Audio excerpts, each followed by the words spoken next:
继续来看中华秀水乡美兴社区的课后照顾班，除了辅导学生功课，嘛有教囡仔学功夫、传承战果、南管、家长等等技艺。今年8月，这群学生就要去日本的尼加达交流，向世界展现台湾的传统文化。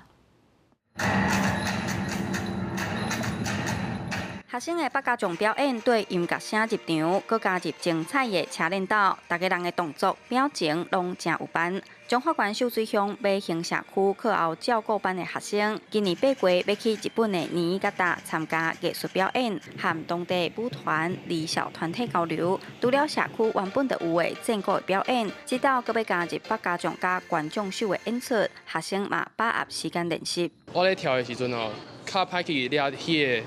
酷势，所以我会去网络去看迄个影片去学，即摆较有了解迄个感觉。我之前拢是伫庙会看过，然后感觉真威风、足热闹。每个百家将拢有伊家己的故事，我是了解伊的故事了后，才去学伊的动作甲面谱。会当甲台湾的传统文化带去日本，互外国人熟悉，足欢喜。